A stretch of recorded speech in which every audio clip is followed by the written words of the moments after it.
दोस्तों नमस्कार, आप सभी का स्वागत है आपके अपने चैनल गोल्डन पाठशाला में। दोस्तों इस वीडियो में राष्ट्रीय आय एवं योग्यता आधारित छात्रवृत्ति परीक्षा के लिए गणित का पेपर सॉल्व करेंगे। दोस्तों आपकी परीक्षा में गणित के 20 प्रश्न पूछे जाते हैं। तो आइए सबसे पहले प्रश्न संख्या 1 हल करते हैं। आप सभी लोग जो है कॉपी और कलम लेकर साथ में बैठिएगा। प्रश्न को पहले कैलकुलेट करिए, उसके बाद वीडियो को आगे देखिएगा। सबसे पहले प्रश्न देखिए, पढ़िए, उसके बाद वीडियो को रोक दीजिए। प्रश्न को सॉल्व करेंगे, उसके बाद जो है वीडियो को स्टार्ट करके फिर से उसको देखेंगे। तो आइए देखते हैं। पहले 71 नंबर बच्चों क्वेश्चन दिया गया है कि यदि 5p/3 - 4 बराबर 2p/5 हो तो 2p+7 का संख्यात्मक मान होगा। तो पहले यहाँ से p का मान निकालेंगे। तो हमने सवाल लगा लिया है, आपको समझाते हैं किस प्रकार से इसको लगाएंगे। आप लोग जो है अपने आप से वीडियो को रोक करके सवाल को हल करें, उसके बाद देखें। तो 71 नंबर क्वेश्चन को कैसे सॉल्व करेंगे देख लेते हैं। सबसे पहले क्या करेंगे, 4 के बटे में 1 मान लेंगे, फिर 1 का गुणा मतलब तिरछी गुणा कर लेंगे, यानी इसका इससे गुणा इसका इससे गुणा कर देंगे। तो 5p - 12 ये हो जाएगा 5 एकम 5p और 3 का गुणा 4 से, तो 4 तियाँ 12 माइनस आ जाएगा यहाँ पर। ये 3 एकम 3 हो जाएगा। तो आपका इस प्रकार से हो जाएगा और ये जैसे का तैसा लिखा रहेगा। यहाँ पर क्या करेंगे, आप इसको फिर से तिरछी गुणा करेंगे और जब बराबर का निशान बीच में लगा हो तो आपको नीचे नीचे गुणा नहीं करना होता है। ठीक, यहाँ पर देखो, यहाँ पर माइनस निशान लगा है तो आपको नीचे नीचे गुणा करना होता है, लेकिन जब बराबर का निशान बीच में लगा हो तो आपको सीधे सीधे तिरछी गुणा करना होता है और ये नीचे का गुणा नहीं होता है। तो इसमें आपको गुणा कर देना है, 5 का गुणा 5 में तो 5 × 25p और 5 और 12 का गुणा 12 × 5 = 60 बराबर 3 दूनी 6p। तो इस प्रकार से करेंगे, नीचे का नीचे से गुणा नहीं होता है।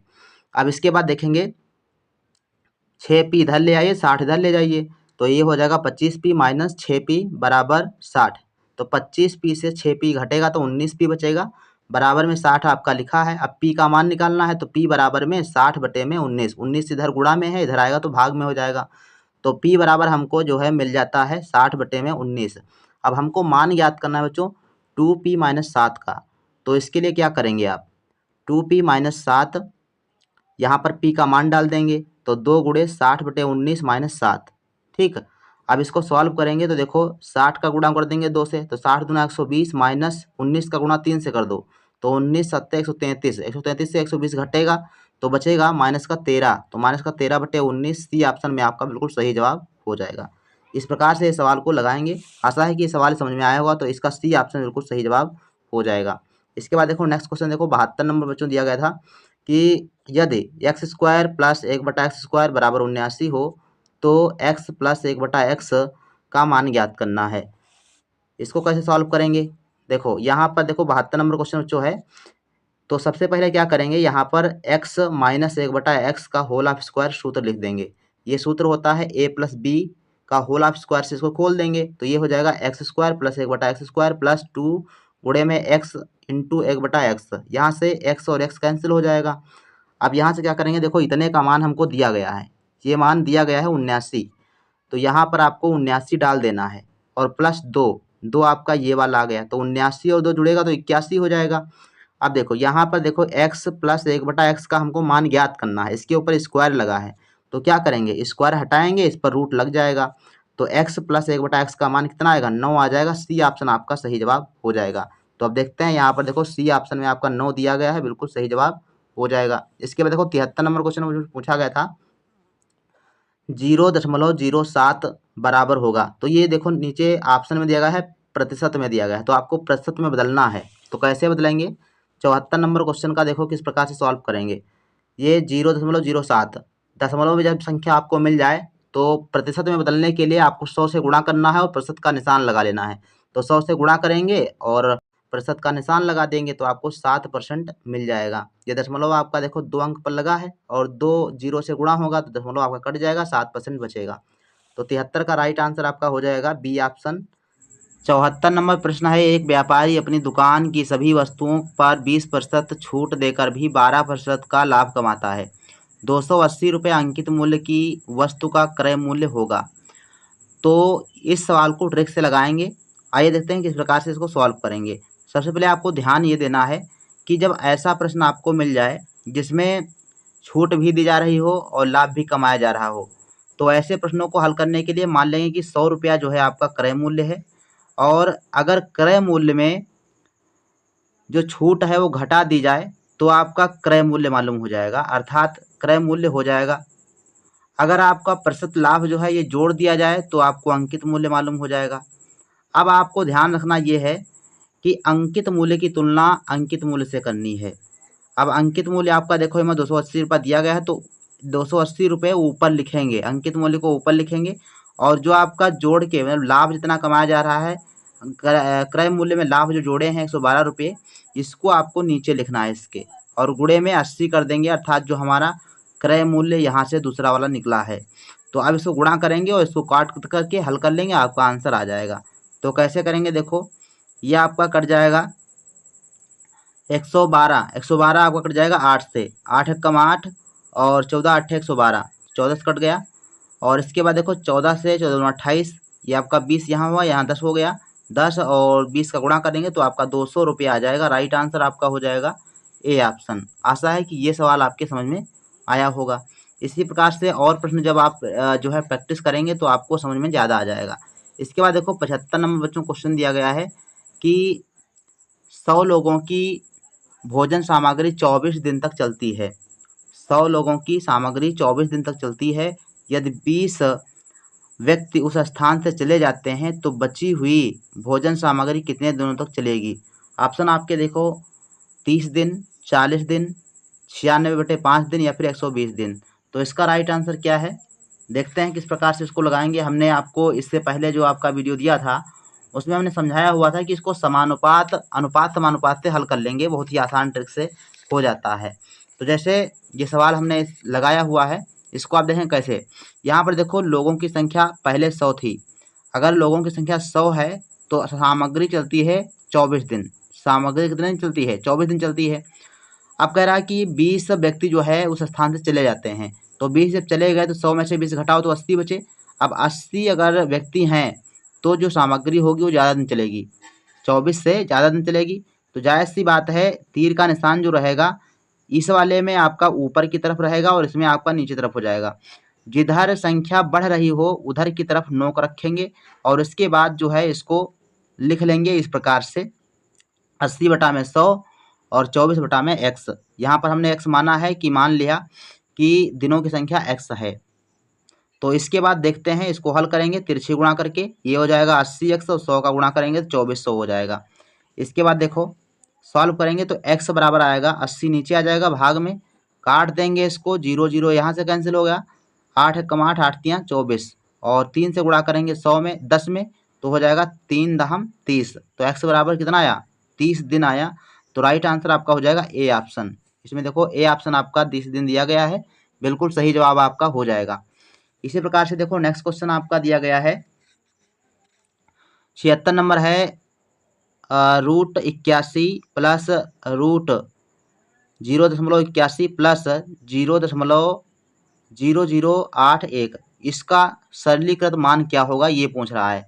तो इसको कैसे सॉल्व करेंगे, देखो यहीं पर सॉल्व कर देते हैं। देखो 81 का जो वर्गमूल होगा ये 9 हो जाएगा और प्लस में ये आपका 0.081 लिखा मतलब 81, तो इसका जो वर्गमूल होगा ये हो जाएगा 0.9 और प्लस इसका जो वर्गमूल होगा वो हो जाएगा 0.09, ये हो जाएगा।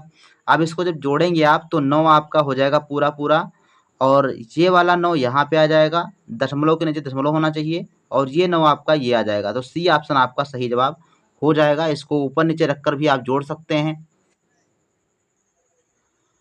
अगला है 77 नंबर क्वेश्चन और इसको आप देखो किस प्रकार से सॉल्व करेंगे। देखो 4/3 का इन्वर्स माइनस 1/4 का इन्वर्स और पूरे की होल ऑफ घात -2 लगी हुई है। ऐसा प्रश्न आपका एक जरूर बनेगा, तो आप ध्यान रखिएगा कैसे सॉल्व करेंगे। देखो सबसे पहले घात माइनस में 1 है तो इसका जो है घात प्लस की करनी है, तो इसकी जो दर्जा है इसको पलट देंगे, यानी अंश को हर और हर को अंश मतलब व्युत्क्रम इसका लिखेंगे। तो 4/3 है, यहाँ पर 3/4 हो गया, घात 1 हो गई और घात 1 का मान उतना ही आता है। माइनस ये 1/4 था तो 4/1 हो गया। अब इसको सॉल्व कर लेंगे तो अंदर सॉल्व करेंगे 3 एकम 3 हो जाएगा, 4 चौको 16। अब देखो 16 से 3 घटेगा कितना बचेगा, 13 बचेगा, माइनस के 13 बचे और बटे में 4।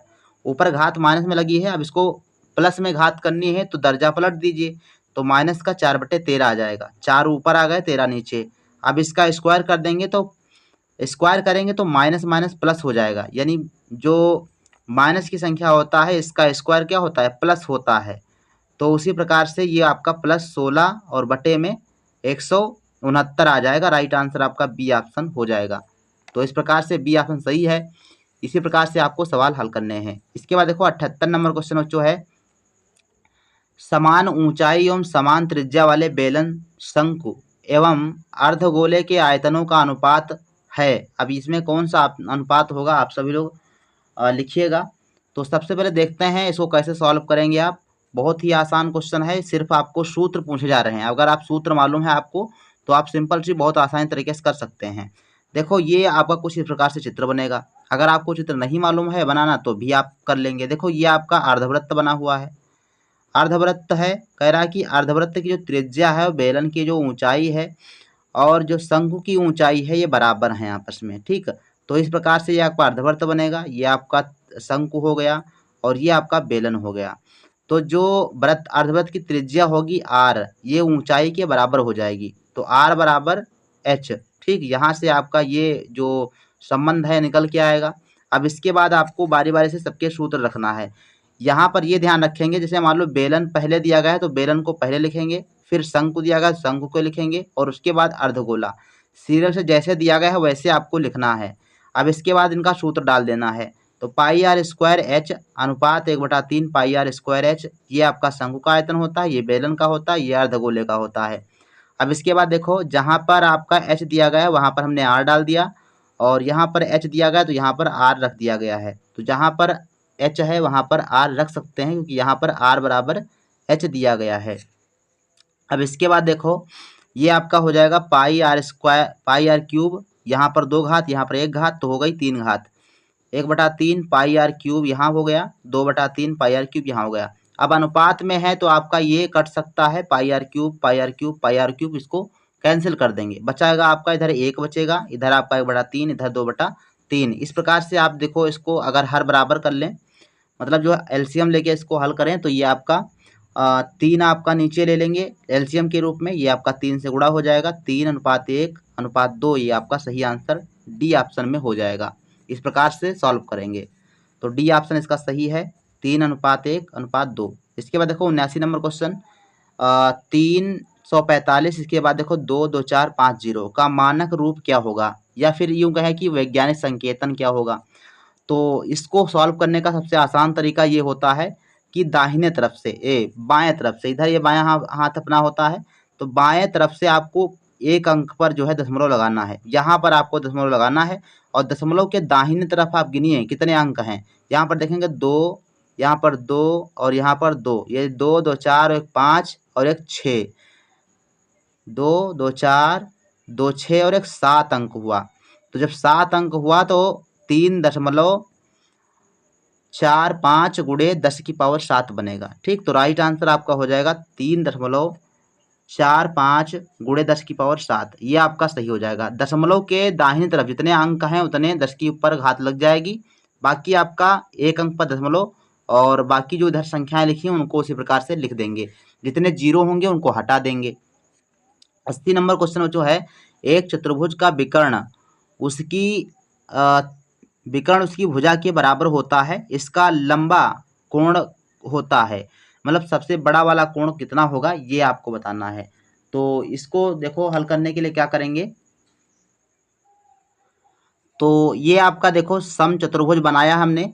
ये आपका समचतुर्भुज होता है, इसकी चारों भुजाएं बराबर होती हैं लेकिन ये वर्ग नहीं होता। ध्यान रखेंगे समचतुर्भुज में चारों भुजाएं बराबर होती हैं लेकिन कोण बराबर नहीं होते। आमने सामने के कोण बराबर होते हैं, ये आपको ध्यान रखना है। तो समचतुर्भुज में कह रहा है कि विकर्ण उसकी भुजा के बराबर है।